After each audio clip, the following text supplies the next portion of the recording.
ഏവർക്കും എൻ്റെ വന്യ നമസ്കാരം.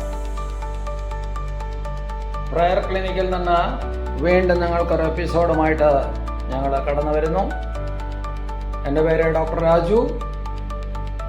കൊട്ടാരക്കരയ്ക്കടുത്ത് തൃക്കണമംഗലം എന്ന് പറയുന്ന സ്ഥലത്ത് താമസിക്കുന്നു. എനിക്ക് സ്വന്തമായ ക്ലിനിക്കുണ്ട്.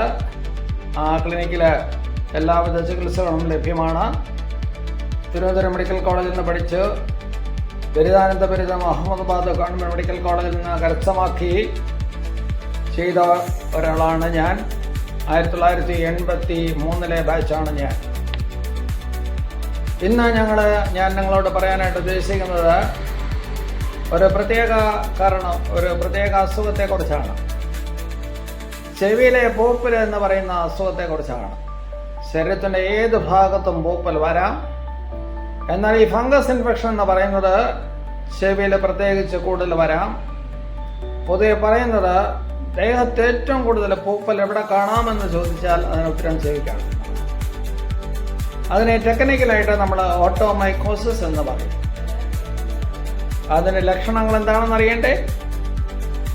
ഏറ്റവും വലിയ ലക്ഷണങ്ങളായിട്ട് നമ്മൾ കാണുന്നത് നല്ല ചൊറിച്ചിലാണ്. ചൊറിച്ചില്, വേദന, ചെവിയിലെ ശബ്ദം കേൾക്കുക, ചെവിയിൽ മുഴങ്ങുക, ചെവി അടഞ്ഞിരിക്കുക, ചെവിയിൽ നിന്ന് വെള്ളം വെളിയിലോട്ട് വരിക, ഇങ്ങനെയുള്ള അസുഖങ്ങളാണ് അതിൻ്റെ ലക്ഷണം. അപ്പോൾ ഇതൊരു സാധാരണ പഴുപ്പാണോ അല്ലയോ എന്നുള്ളത് നമുക്ക് മനസ്സിലാക്കേണ്ടിയിരിക്കുന്നു. അതൊരു ഡോക്ടർക്ക് മാത്രമേ പറ്റാനായിട്ട് പറ്റത്തുള്ളൂ. അപ്പോൾ ഈ ചെവി ചൊറിഞ്ഞാൽ ചിലപ്പം ചെവിക്കാരെ പഴുത്ത് പിന്നീട് നല്ല മരുന്നുകളൊക്കെ പ്രയോഗിക്കേണ്ടി വരും. അതുകൊണ്ട് ഈ ചെവി അടപ്പ്, ചെവിയുടെ അസുഖങ്ങളൊക്കെ വരുമ്പോൾ ഡോക്ടറെ തന്നെ കാണുക. ഈ 2 തരം ഫംഗസ് ഇതിനകത്തുണ്ട്. ഒന്ന് കാനഡ ആൽബിക്കൻസ് എന്ന് പറയും, മറ്റത് അസ്പെർജില്ലസ് നൈഗർ എന്ന് പറയും. ഇങ്ങനെ 2 കൂട്ടം ഫംഗസ് ആണ് ഉള്ളത്. എന്നാൽ നമ്മുടെ നാട്ടിൽ കൂടുതൽ കാണുന്നത് കാനഡ ആൽബിക്കൻസ് ആണ്.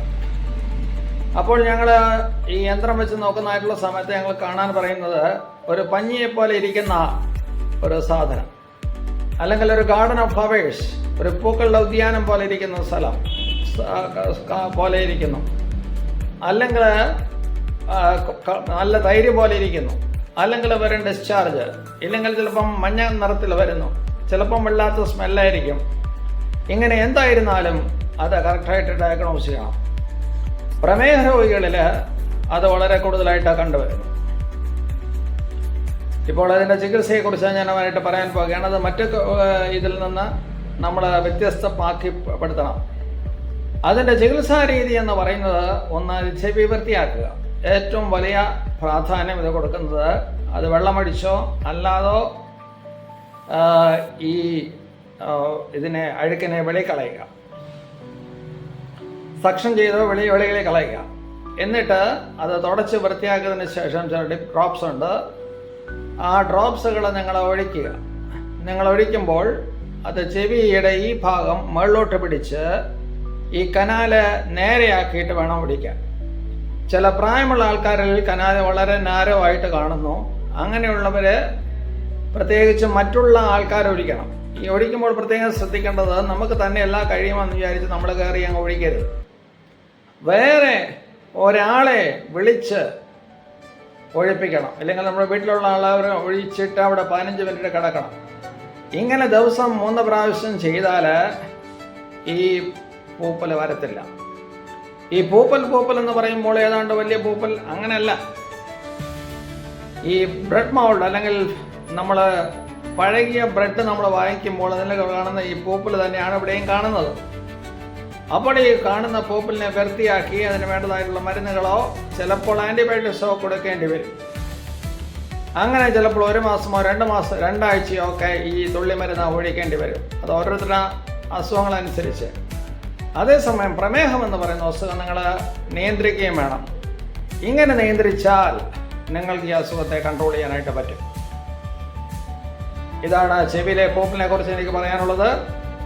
നിങ്ങളെല്ലാവരും ക്ഷമയോടെ കേട്ടതിനായിട്ട് ഞാൻ നന്ദി പറയുന്നു. നിങ്ങൾക്ക് എന്തെങ്കിലും സംശയമുണ്ടെങ്കിൽ എൻ്റെ ഫോൺ നമ്പർ കൊടുത്തിട്ടുണ്ട്. അത് നിങ്ങൾ കേൾക്കണം. അത് വിളിച്ച് ചോദിക്കാനായിട്ട് പറ്റും. എന്നിട്ട് ഇതിനെ ഇഷ്ടപ്പെട്ടെങ്കിൽ ലൈക്ക് ചെയ്യണം, കമൻറ്റ് ചെയ്യണം, സബ്സ്ക്രൈബ് ചെയ്യണം, ഷെയർ ചെയ്യണം. അങ്ങനെ ഈ ദൗത്യത്തെ വിജയിപ്പിക്കണമേ എന്ന് പ്രത്യേകം അർപ്പിക്കുന്നു. ഇത് പ്രയർ ക്ലിനിക്കിൻ്റെ ഒരു എപ്പിസോഡാണ്. ഇനിയും അടുത്തൊരു എപ്പിസോഡുമായിട്ട് വീണ്ടും നമുക്ക് കാണാം. എല്ലാവർക്കും നന്ദി, നമസ്കാരം.